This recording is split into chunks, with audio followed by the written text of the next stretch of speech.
Hello students, hello everyone. I am Satyen Kumar from Prayagraj. I will teach you physics.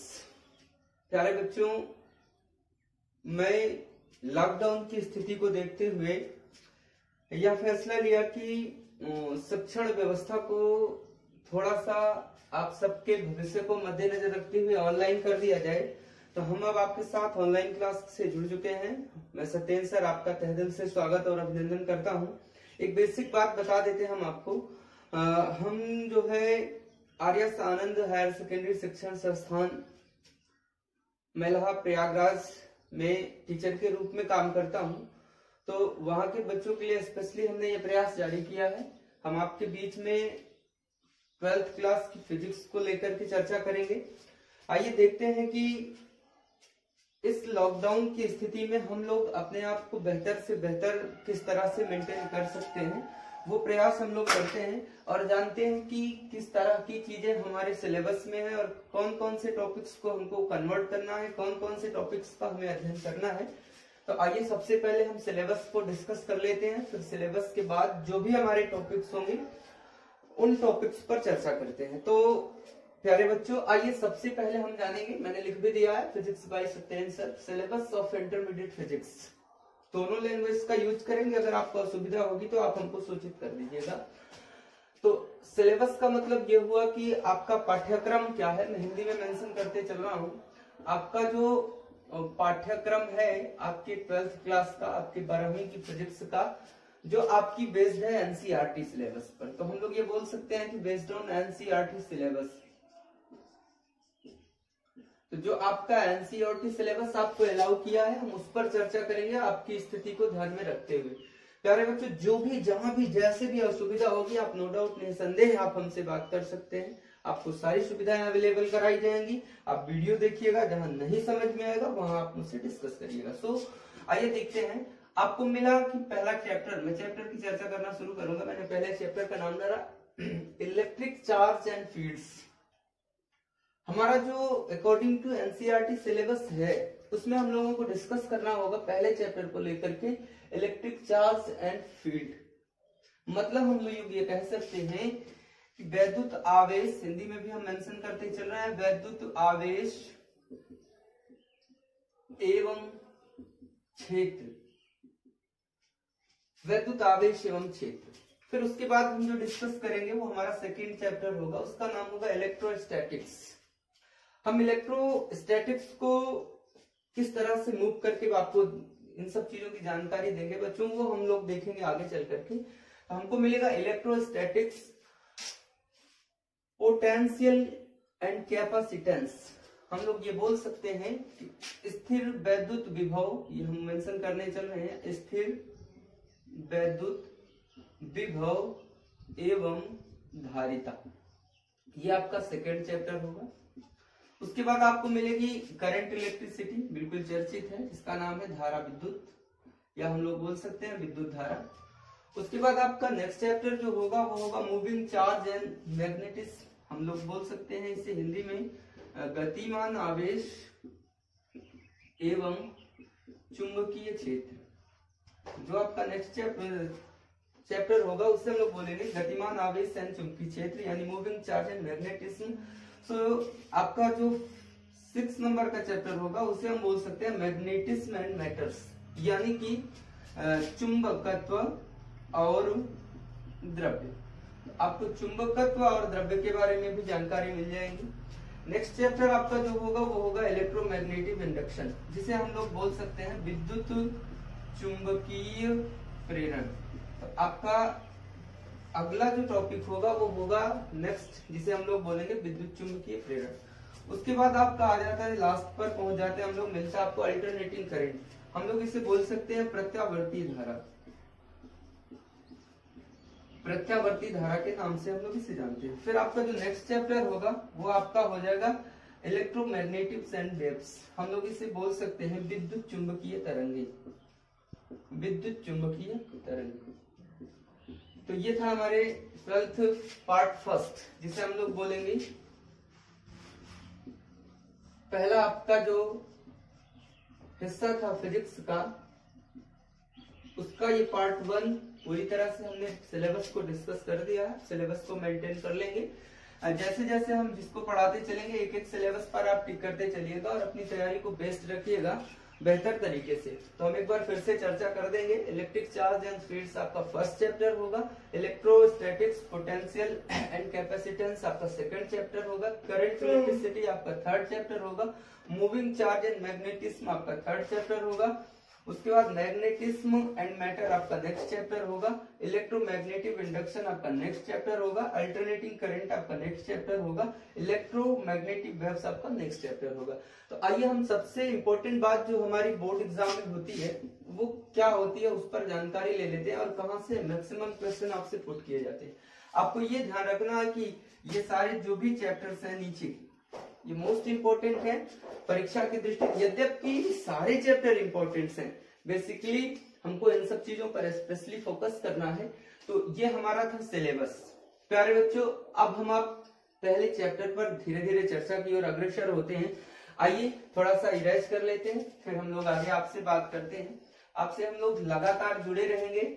केवल इस बात का आपको ध्यान रखना है कि आप अपनी स्थिरता को बनाए रखिएगा, क्योंकि वो आपको बहुत आगे लेकर के जाएगी। जीवन में लक्ष्य को पाना है तो धैर्य, जिज्ञासा, साहस, पराक्रम, बल, इन सारी चीजों की नितांत आवश्यकता होती है। तो ये काम आप स्वतः कर सकते हैं, इसमें कोई डाउट नहीं है। तो सबसे पहले आइए अब हम सिलेबस की शुरुआत करते हैं और पढ़ते हैं, जानते हैं कि हमको सबसे पहले पढ़ना क्या है। आइए हम सबसे पहली चर्चा करेंगे इलेक्ट्रिसिटी की। तो हम सबसे पहले जो आपकी चर्चा करने वाले हैं इलेक्ट्रिसिटी की चर्चा करेंगे, जिसे हम लोग अपनी भाषा में बोलते हैं विद्युतीय। हिंदी भाषा में हम लोग इसे बोलेंगे विद्युतीय। आइए सबसे पहले ये जानते हैं कि ये विद्युतीय शब्द आया कहां से। इलिशिया एक देश था। इस देश का नाम क्या था? इलिशिया। वहां पर छोटे छोटे बच्चे अपना आपस में जब खेलते थे तो उस टाइम होता क्या था कि जैसे कागज का टुकड़ा हो गया, किसी वस्तु से उसे रगड़ा जाता था तो उसमें रिपेल की कंडीशन आ जाती थी, उसमें अट्रैक्शन की कंडीशंस आ जाती थी, आकर्षण की कंडीशन आती थी, प्रतिकर्षण की कंडीशन आती थी। तो इलिशिया जो आपका देश था वहां से आपका आया इलेक्ट्रिसिटी, जिसे हम लोग बोलेंगे क्या? विद्युत की। अब आइए ध्यान देते हैं ये है क्या। हम लोग ये कह सकते हैं कि आपकी जो इलेक्ट्रिसिटी है इसके अंतर्गत होता क्या है? इसके अंतर्गत होता है आवेशों का अध्ययन। आवेशों का अध्ययन। तो हम लोग ये कह सकते हैं कि विद्युत की भौतिक विज्ञान की वह शाखा है जिसके अंतर्गत आवेशों का अध्ययन किया जाता है। तो आवेशों का अध्ययन जिस शाखा के अंतर्गत किया जाएगा उसे हम लोग बोलेंगे विद्युत की, या फिर हम उसे लोग बोलेंगे क्या? Electricity sorry for them. अब आइए ध्यान ये देते हैं कि इन आवेशों का अध्ययन हम लोग कितने टाइप से कर सकते हैं, यानी कि जो ये आपके आवेश का अध्ययन है उसे हम कितने टाइप से कर सकते हैं अकॉर्डिंग टू इलेक्ट्रिसिटी। तो there are 2 types of charge. आवेश आपको पता होगा कि 2 टाइप के होते हैं, लेकिन उनको जानने के पहले हम सबसे पहले ये जान लें कि जो आपका हमको स्टडी करना है किसकी? चार्ज की, स्टडी ऑफ चार्ज। तो हम लोग ये कह सकते हैं कि there are 2 types of study of charge. आवेशों के अध्ययन जो करने हैं हमको वो 2 टाइप से कर सकते हैं। एक आपका है रेस्ट, REST, जिसे हम लोग बोलेंगे विराम। समझते चलिएगा, मोस्ट इंपोर्टेंट है रेस्ट, जिसे क्या बोलेंगे हम लोग? विराम। अब देखो जो आपका रेस्ट है ये आई कैसे? हम लोग ये बोल सकते हैं, इसे एक भाषा में बोलते हैं इलेक्ट्रोस्टैटिक। इसमें आप देखिए कि आपका जो इलेक्ट्रोस्टैटिक्स है वो देयर आर 2 टाइप्स। ये 2 शब्दों से मिलकर के बनी हुई है। कौन कौन सा आप देखेंगे तो एक आपको मिलेगा इलेक्ट्रॉन, एक आपको मिल रहा है इलेक्ट्रॉन, और सेकंड आपका जो मिल रहा है वो मिल रहा है स्टैटिक्स का मतलब स्टे का मतलब रुकना, रुकने का मतलब हुआ रेस्ट करना। सो हमारा ये मिल जाएगा इलेक्ट्रॉन प्लस रेस्ट मिला। इसका मतलब हुआ रेस्ट का मतलब आराम, स्थिर। और इलेक्ट्रॉन का मतलब करंट को फ्लो करने वाला विद्युत, तो हम लोग इसे बोल सकते हैं स्थिर वैद्युत। हम लोग इसे क्या बोल सकते हैं? स्थिर वैद्युत की।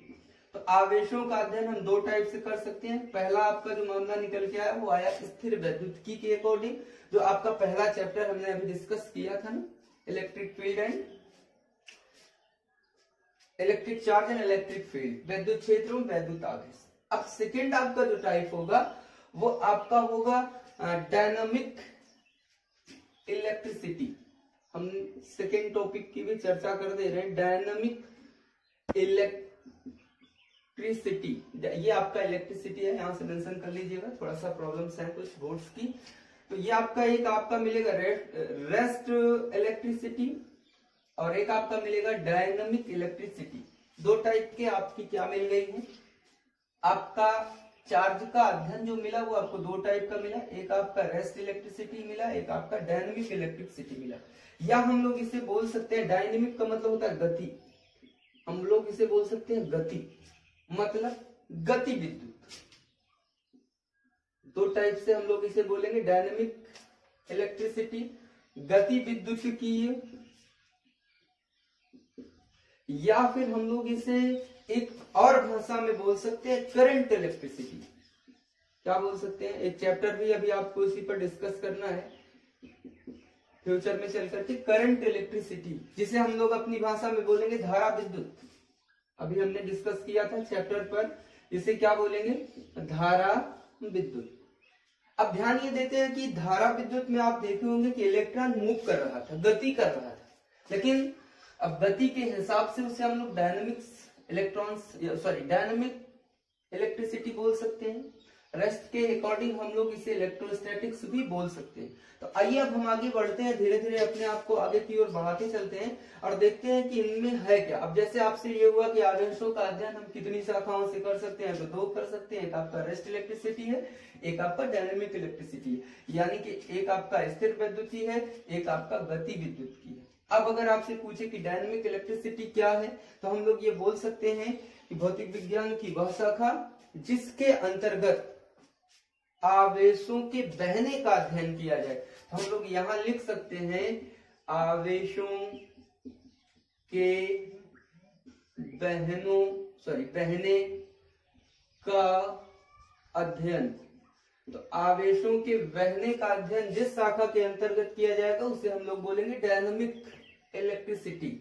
और यहाँ पर आवेशों के बहने का स्थिर आवेशों का, यानी स्थिर आवेशों का अध्ययन जिस शाखा के अंतर्गत किया जाएगा उसे हम लोग बोलेंगे रेस्ट इलेक्ट्रिसिटी और इलेक्ट्रोस्टैटिक्स। तो इस तरह से हम लोग ये जाने कि आपकी जो इलेक्ट्रिसिटी है उसे विद्युतकीय कहते हैं। विद्युतकीय का मतलब हुआ कि आवेशों का अध्ययन, यानी आवेशों का अध्ययन हम जिस शाखा के अंतर्गत करते हैं उसे इलेक्ट्रिसिटी कहते हैं। अब आवेशों का अध्ययन हम लोग कितने टाइप से कर सकते हैं? दो टाइप से, एक आपका जो होगा वो रेस्ट होगा इलेक्ट्रिसिटी, एक आपका होगा डायनामिक इलेक्ट्रिसिटी। तो इस तरह से हम लोग ये बोल सकते हैं कि हमारी जो इलेक्ट्रिसिटी है टोटली बेस्ड ऑन चार्ज, आवेश पर पूरी तरह से बेस्ड है।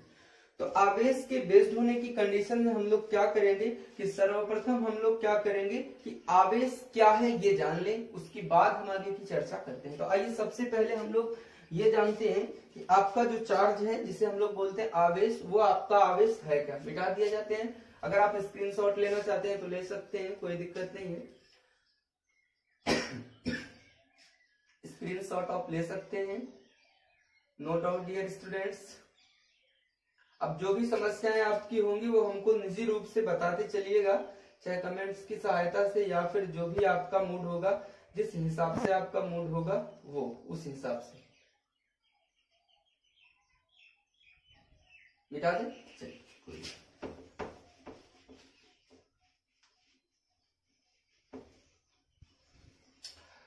आइए अब हम चर्चा करते हैं कि आपका आवेश क्या है। यहीं से आपके सिलेबस की शुरुआत, आपके चैप्टर्स की शुरुआत करते हैं हम लोग, और ये जानते हैं कि हमको हमारे सिलेबस में कितनी चीजें पढ़नी है और कैसे पढ़ते हैं। सर्वप्रथम हम लोग लिखते हैं छोटा सा नाम तो बहुत बड़ा है लेकिन नाम अभी तो छोटा है, इसे हम लोग बोलते हैं आवेश। आवेश को अगर हम लोग बोले तो बोलते हैं इसे चार्ज। चार्ज का मतलब होगा आवेश। सामान्य बातचीत की भाषा में भी आपने देखा होगा कि आपकी मोबाइल जब डिस्चार्ज हो जाती है तो आप लोग ये बोलते हैं कि मोबाइल को लगा दीजिएगा, डिस्चार्ज हो गई, उसे चार्ज कर लीजिएगा। तो चार्ज का मतलब ये हुआ कि आपका आवेश। अब इसमें दो ही चीजें, आपका जो आवेश है उसमें हम लोगों ने ये पढ़ा कि आवेश दो टाइप के होंगे, एक आपका स्थिर होगा और एक आपका गति होगा। अब स्थिर और गति का थोड़ा सा एक छोटा सा कॉन्सेप्ट है, वो हम लोग बता दें क्या, जानकारी है उसको जानकारी में ले लिया जाए। फिर कौन सी चीजें चार्ज में स्थिर होंगी और कौन सी चीजें मूव करेंगी, उनकी चर्चा थोड़ा सा 10 मिनट के लिए 5 मिनट के लिए कर लेते हैं। फिर उसके बाद हम आगे सिलेबस की ओर बढ़ते हैं। दोस्तों आप बिल्कुल चिंता नहीं करिएगा, हम आपके साथ जुड़े हुए हैं। जो भी समस्याएं होंगी, जैसे भी समस्याएं होंगी, नो डाउट आप हमसे बिल्कुल बात कर सकते हैं।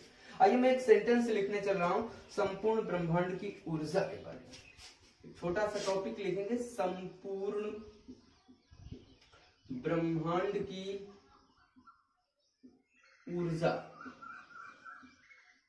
तो जो आपकी संपूर्ण ब्रह्मांड की ऊर्जा है, मतलब हम लोग ये कह सकते हैं कि energy of whole, energy of whole universe. तो जो आपकी संपूर्ण ब्रह्मांड की ऊर्जा है वह दो रूपों में होती है अकॉर्डिंग टू चार्ज। आइए देखते हैं कि दो रूपों में कैसी होती है। एक तो आपको मिलती है ये ऊर्जा, देखे भी होंगे पूरी तरह से, रेडिएशन एनर्जी के रूप में, रेडिएशन एनर्जी के रूप में, जिसे हम लोग अपनी हिंदी भाषा में बोलेंगे तो ये बोल सकते हैं कि इसे हम लोग बोलते हैं विकिरण ऊर्जा। कौन सी ऊर्जा है ये आपकी? विकिरण ऊर्जा। तो आपको एक ऊर्जा कैसी मिलती है? रेडिएशन एनर्जी के रूप में। अच्छा, अब हम लोग ये देखते हैं कि रेडिएशन एनर्जी के लिए चार्ज का रिलेशन क्या है। तो देखो, जो रेडिएशन एनर्जी होती है आप देखते होंगे उसमें इलेक्ट्रोमैग्नेटिक वेव्स, जिसे हम लोग बोलते हैं विद्युत चुंबकीय तरंगे आती हैं, वो लगातार मूव करती हुई आती हैं। अर्थात ये जो आपको ऊर्जा देती है वो तरंगों के रूप में होती है। अब तरंगों के रूप में होती है का मतलब हुआ कि ये विद्युत चुंबकीय तरंगे हैं। रेडिएशन एनर्जी आपकी कैसी तरंग है? विद्युत चुंबकीय तरंग। यहाँ पर तरंगे मूव कर रही हैं, इसका मतलब ये हुआ कि हम लोग डायनेमिक फिजिक्स की चर्चा इनके अंतर्गत कर सकते हैं, जो आपकी गतिशील होगी, जो गति करेगी। अच्छा, दूसरी चीज हम लोग चर्चा करते हैं आपके मैटर की। आपने पढ़ा भी होगा मैटर। मैटर का मतलब होता है द्रव्य। आप ये देखते हैं कि द्रव्य है क्या।